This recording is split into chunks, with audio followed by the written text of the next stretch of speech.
Lovely to see you again, Rabia. Today's topic is a fun topic. Are you excited Yes, about it? yes. And excited about sharing fun activities and how to step away from just drilling and moving into involving the learners using pronunciation in communicative activities. Absolutely. I would love to learn a few things beyond listen and repeat. So I can't wait to learn all. So today's topic is a much awaited one, and it's been chosen by the population of our teachers in the Facebook community. We put up a poll, and you guys decided on this topic, and we can't wait to hear what you guys think about it.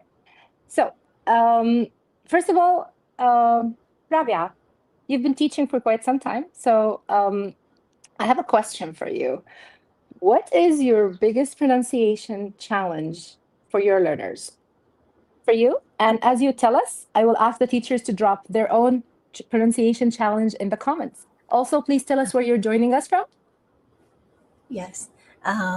So one of the biggest challenges I think that I see with the learners that I've worked with and with the teachers that I work with is most of the times they skip the pronunciation part in the textbooks because they do not have proper training into how to teach pronunciation, or they do not know how to produce those sounds, and then it's not part of the curriculum or the examination. Speaking exams are not held, pronunciation is not checked, so a lot of times it is skipped. So that is one of the biggest problems that I face. And when I teach with the learners, I think they feel very shy. They don't want to speak. They fear that they're going to make mistake and somebody is going to laugh at them for pronouncing it incorrectly. So a lot of times it's the fear of making mistakes in the learners.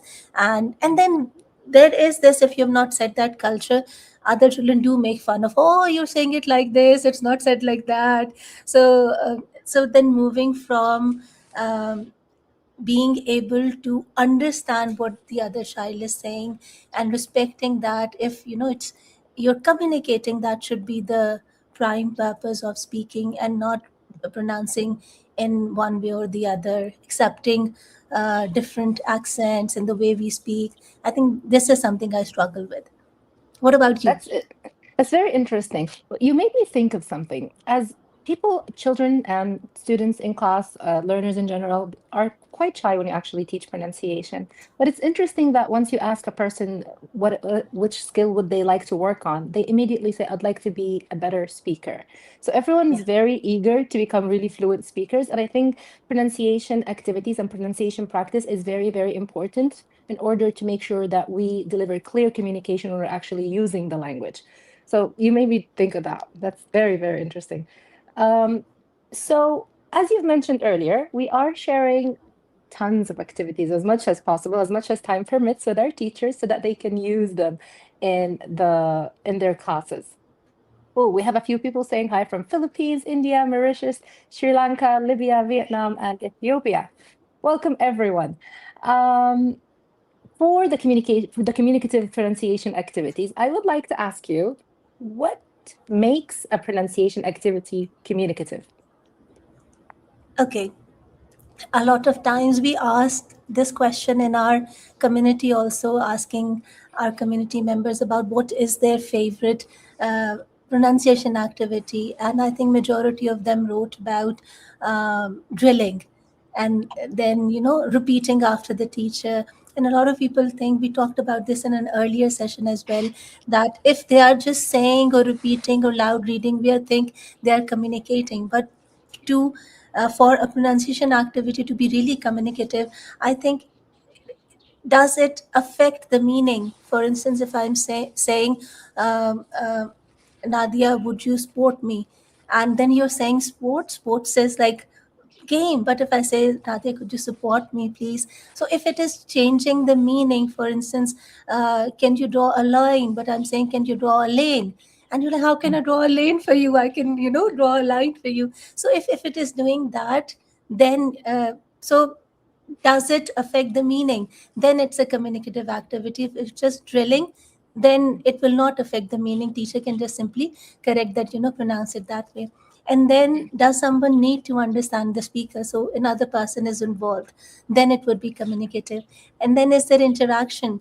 So are the students maybe sitting with another child or moving around and speaking to multiple children in the class? And the last one is, does pronunciation influence the outcome? For instance, can they just say without having any task? Do they have to maybe order something using those features? Do they have to use the past simple endings to talk about something that happened to them in the past, how they were feeling? They were feeling excited, they were feeling relieved, what kind of so giving them something to do involving another person in the classes that would be their classmates. So and then having a purpose to speak, I think that would make it more communicative. Very, very uh, interesting. Thank you, Rabia. yes, we have a pronunciation challenge. We have, What's the biggest one? Yes, survey result also. Fear of mistake, 63% have said that the biggest challenge they face is like fear of mistake, and then lack of awareness, like 25%, and boredom with the, okay. oh, it's again, so it's 13%. So thank you everybody for participating in the poll. Thank you very much. Nadia, sorry, you were saying I think we something. I also, no, no, no. I was just listening to it. I was admiring what you were saying. But yes, those poll results are very, very interesting. They also agreed with you with the fear of mistakes and the fear of being judged or bullied over pronunciation. Thank you for the viewers from Facebook and YouTube for sharing those. Um, all right. So, is there a way for us to actually think of our pronunciation activities that we perhaps already do in our class, a way for us to spice them up, a way for us to upgrade them, because we do already yes, carry out a lot of pronunciation activities. So, what do you think we can yes. do about them? In short, I would say that there is like, you first train the ear, then you show them how, then you build the muscle memory, like drilling and all that, and then you give it a purpose, just like it said, and putting all of these into a framework. I'm sorry, I don't know how to pronounce that name correctly, so I'll drop the link in the chat after the live. So there is this communicative framework for teaching pronunciation. So it starts with description and analysis. So you help the learner understand how the sound is made. So you explain the mouth position. For instance, it's E and E. So you show them like where your lips go, where your tongue goes, where your teeth goes, like for sh, and all of those. So you describe. So and then they analyze. They look at you. You want to say something, Nadia? No, no, I'm just trying them out as you're speaking. It's like, oh yes. Oh, okay. And then there is listening discrimination. So you give them something to identify, okay, this is this or this is this. The sound is this or not. For instance, could be through minimal pairs. So they discriminate the sounds, and it could be through bingo, through slap games. So you have written some words on the board, and you have to, for it, it's a hat and a cat, and then they have to slap on the right. I've not written anything here, just showing you. And then a little bit of control practice where they read the sentences which have those sounds in it. It could be a choral repetition in the class, and I really love a choral repetition, because when we talk about shy learners, if you say, okay, Nadia, repeat after me, you might be put on spot and you would get nervous and you will not speak. But with whole of the class and then a smaller group, and then you ask one child to speak, this way they get the confidence by the time you get to one learner. So doing that in control practice is very important.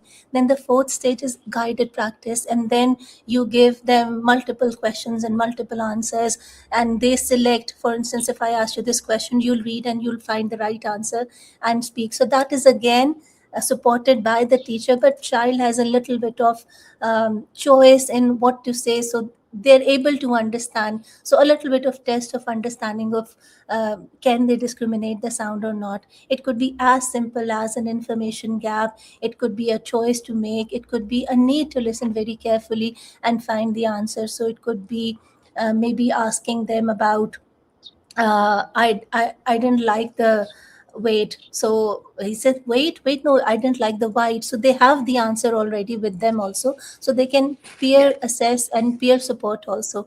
And the last one is the most important one, for which we'll show you more activities also, is the communicative practice.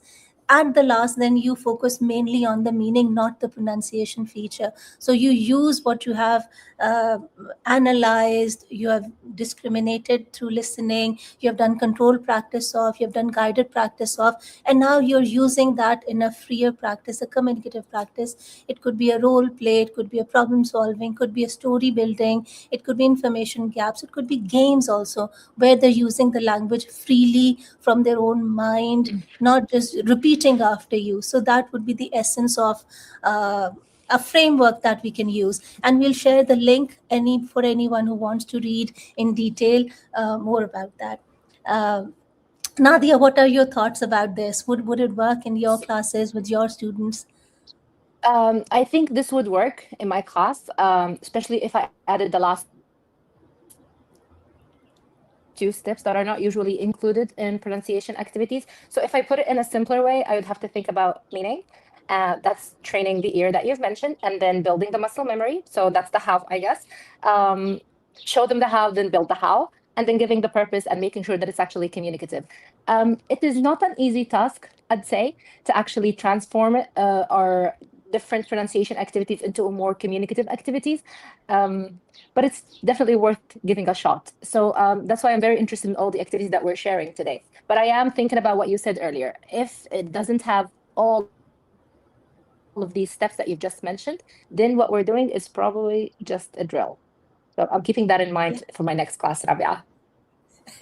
Yes, and a lot of All times right. I have seen that we need to shift the focus from perfect sounds to successful communication. So with drilling, it just stops at saying those sounds, but a lot of times a child cannot go to the market and just say words individually. They come in a string, and children need to not just say but understand also. So using a framework like this for planning would really help. And that leads me to my next question for you, Nadia. How to plan communicative pronunciation activities? What should we keep in Yeah. mind when we are planning these activities? Oh. Well, first of all, I guess making sure that we set a very clear task of the outcome that we expect from our learners. So if we ask them to find the stress pattern, we make sure that we model it, and we make sure that we actually tell them what we need from them. Also, a lot of spoon feeding in the class is not always a great idea. So perhaps trying not to pre-teach everything, allowing students to discover on their own. It's okay to have breakdowns. It's okay to have miscommunication at first. It's all part of the learning process. So, for example, people can do, minimal pair maze, or they can explain a specific word to each other. You don't have to pre-teach everything. Another thing is that part of the discovery stage is allowing students to communicate, but also fail in communication. It's okay if you earlier said, I think you said, Nadia, can you support me? It's okay if I didn't understand you at first and asked you to come again. That's fine. Or I can ask you to repeat. That's also fine. Um, I'm guessing also responding to meaning first and then form second. So as you've mentioned earlier, communication is meaning and meaning is communication. As long as our message got through, then that's all that matters.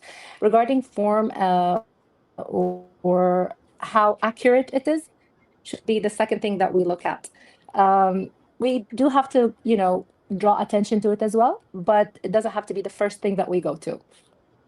Another thing, which is one of my issues, Rabia, keeping your TTT down. So teacher talking time, try to keep it as minimal as possible, because in a 45 minutes class, for example, in Libya, it's a 40 to 45 minutes class. The teacher probably dominates the whole class and probably speaks more than 70% as we're presenting. We don't allow our learners to actually practice the language enough. So perhaps keeping our talk time to a minimal allows learners to say more. If we're not talking, then someone else is. And if it's not us, it's probably our learners. Last but not least, making use of if it's a 40 learners class, make use of the 40 people you have in your class, get them to interact with each other, get them to work together, allow peer interaction, because that's an important part of the framework that you've talked about. Using these learners, they're such an asset. So making sure that they work together, they practice the language together, make mistakes together, have breakdown and failure in communication together, can be quite memorable. So these are my ideas for my class. What do you think? That's lovely. I think if we keep all of these in mind, and just like you said, keeping your talk time minimum and giving opportunities to learners to speak with a purpose. So that is something that you need Yeah. to have as a checklist. We have people from Scotland, Sudan, South Sudan, Myanmar, Colombia, and Indonesia. Welcome, everyone. Please tell us Hi, what you think teachers. about the topic. Yes, we're talking about communicative activities. Tell us about your experience. Tell us how you integrate pronunciation into your communicative activities. And if you have activities that you really like and your learners enjoy, please share them. We also have people from Oh, Egypt, Angola, Nigeria, and Australia. Hi, everyone. Welcome to our session. We have some comments also. We have a comment yeah. from YouTube saying, especially spelling confusion like present base, etc. words, learners feel confused. I think you're right. And as with all of the other forms of teaching, knowing your learners, understanding them, preparing well will help you solve a lot of problems. And then coming to sessions like this where you get the opportunity to um, ask questions and share your get ideas from others, share your ideas with the community. I think it's very important to do that as well. So thank you for coming and being part of this learning journey. Nati, would you like to read? We have other comments also. Uh, we have a couple of comments. One from Facebook, where it says, "No, the world.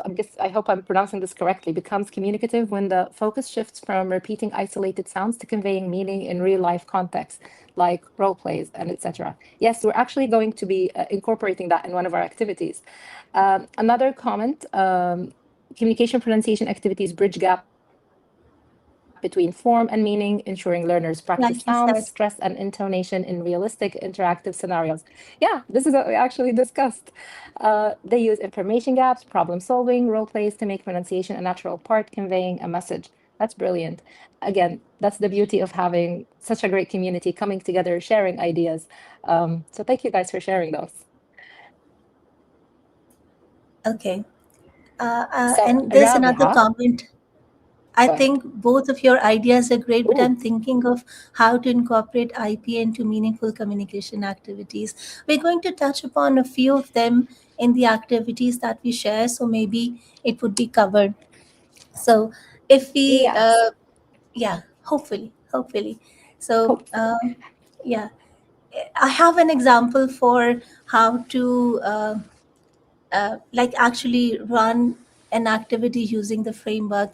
So if we start with like the short and long vowel sounds E, and we can like it's sheep and ship, green and grin, sleep and slip, least and list. So there's so many ways teachers can uh, make make them first see the description and the analysis, and then for them to discriminate. So if we start with the first one, so the teacher can tell them like maybe E and E, ship and sheep. I So like right it. now I can only ask you to see how am I doing that, and then I Oh, you're can ask. describing and then analyzing. Yes, Okay.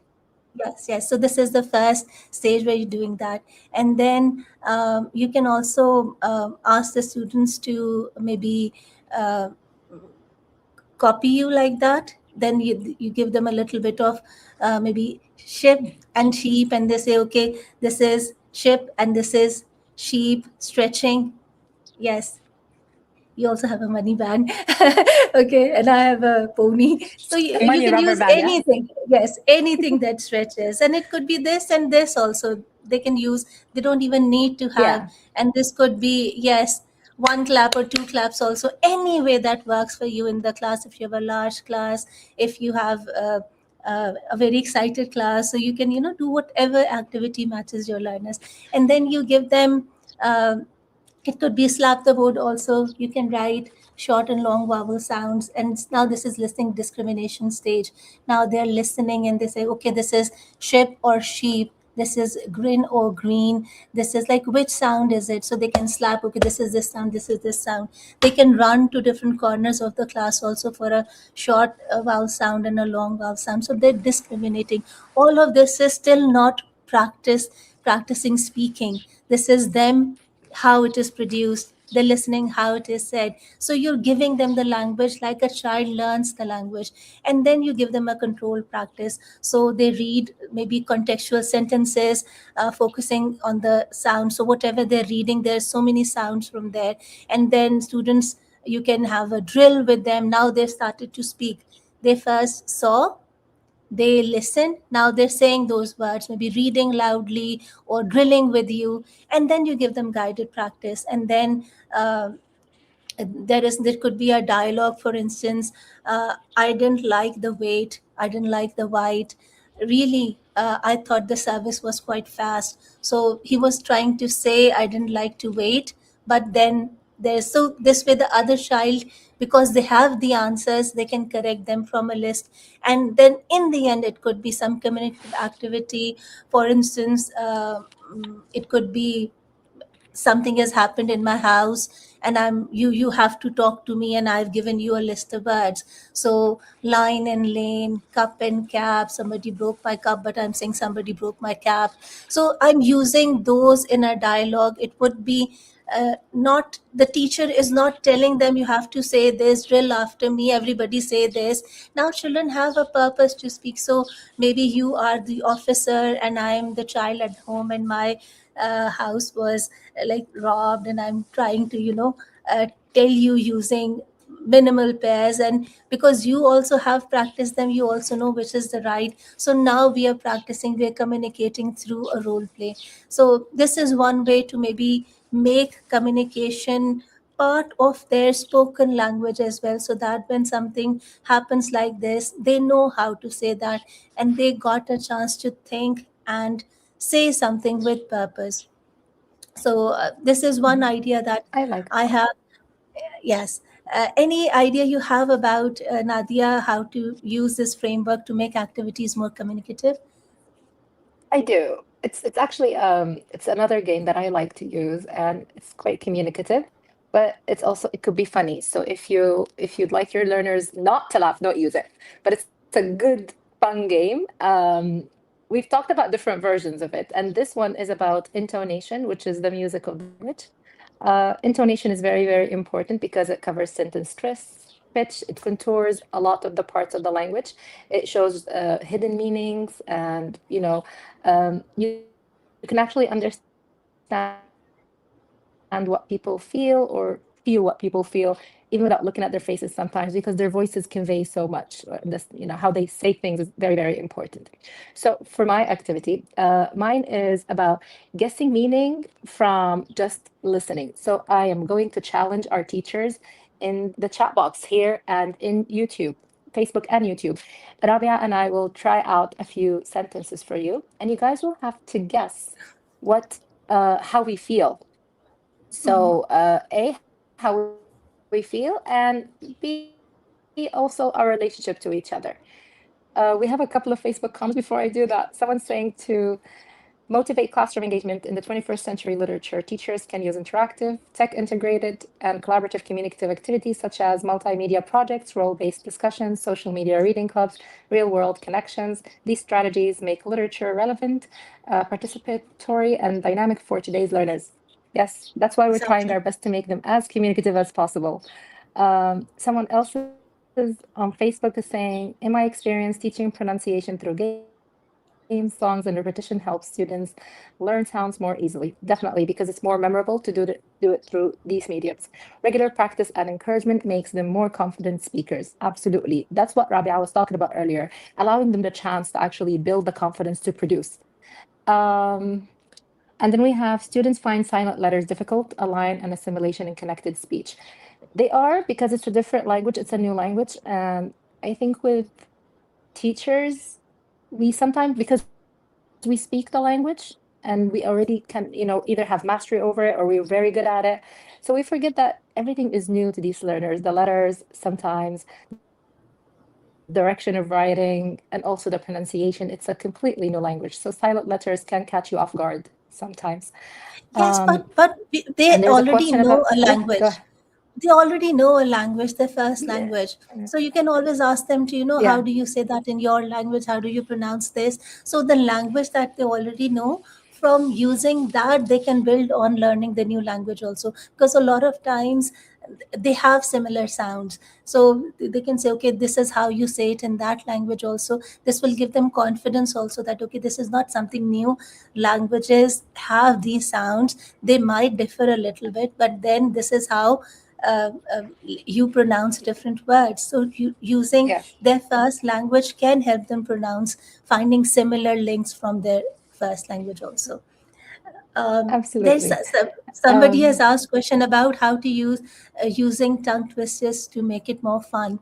Again, I would Ooh. say that yes, using it to make it fun, make them fluent is a really good idea. But also then, how would you use it for communication? So maybe you can give them an opportunity to maybe write a dialogue using all of the tongue twisters. So I have to speak to Nadia using only these two sounds in one sentence. So it Ooh. would be sir and sure sound only. So then I have to think, and then I have to say something, Nadia, and she has to understand what I'm saying also. So maybe adding a communicative twist to tongue twisters will also help. Yes, they help in making you distinguish sounds, because somebody wrote some like trouble, bubble, bubble, bubble, double.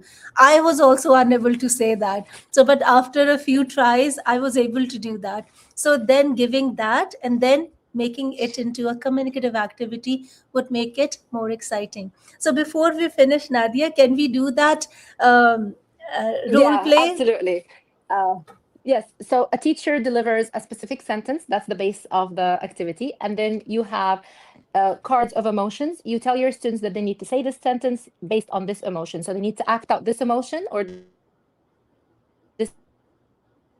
feeling, or, with this sentence. So the sentence for you and me, Rabia, is, I'm going to say very blankly, well, good for you. This is the sentence, no intonation, nothing. I don't mean anything. So, Rabia, I'm going to say it in a way. Our teachers in the chat box on YouTube and on Facebook will have to guess what's my feeling towards you in this case. So here we go. Are you guys ready? And here we go. Rabia, well, good for you. Okay, it looks like you're not very happy with what I'm doing.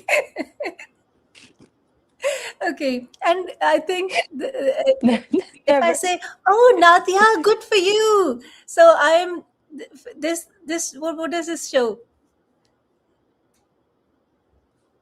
Oh, this feels nice. I feel, I want to wait for the teachers to tell us, but it does feel quite positive on my end. Mine did not sound very positive, I guess.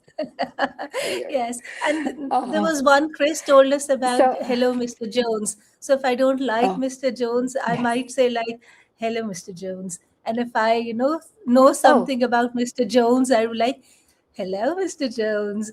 hello, So Mr. Jones. And if Mr. Jones owes you money, how would you say it? um, um, I would feel very bad, but I don't know how to say that. Would you like to try? Yeah, yeah, I would say, hello, Mr. Jones. And I'll then copy also, that tip. Mr. Jones I have to get money from a lot of stole your people. bike or something. So, so okay. Hello. So So, so again, this allows learners to actually practice the language they are producing, they are communicating. It is fun because guys asked about fun activities. Oh, we have some comments. Nadia is not impressed. Someone is saying Rabia is very enthusiastic. I love that they saw how enthusiastic you are, and they're like, Nadia's. But these allow learners to actually practice the language, to actually communicate, to try things out, and also to have fun. So it's very, very important to think about the five-step framework that Rabia mentioned earlier. Try to incorporate it, even if you already use a pronunciation activity that only covers the first three. Try to incorporate the last three. Do remember that you can add the last two steps. So you can add the guided practice and the communicative practice as well. Very important to keep in mind. Yes, Rabia. Yes, and this is how, like Do you when want to say people say something? that written text, yes, the written text, how does it change the meaning? Because the person is reading it the way they want to read it. So it is sounding in their mind the Yes. way. So it could be, hello, Mr. Jones, it could be, hello, Mr. Jones, whatever is in their mind. So making children know how to say and say it in a way that the other person understands what they're trying to say is very, very important. So using that, teaching that, and help getting them to practice that is very, very important. So sadly, with this, the Yes. time for our session is like over, but you can still ask questions in the comments. You can still add your favorite activities. What do you think about the framework? I'll add the link later on to the chat as well. Next week, we're going to talk about teaching Oh, how to teach English to refugees and displaced learners. Please do join us. We'll be yes. coming live on a regular time now. That is 12 p.m. Yes. UK time next 12 Tuesday. p.m. UK So, time. yes. So, see you there. It is Till then, keep. unfortunately our last live, Rabia. So make sure you guys Yes. come because we look Yes. forward to having one last session with you. Yes. So, take care. Keep on commenting and sharing ideas till that time. See you in the chat. Take care, everyone. Thank you, everyone.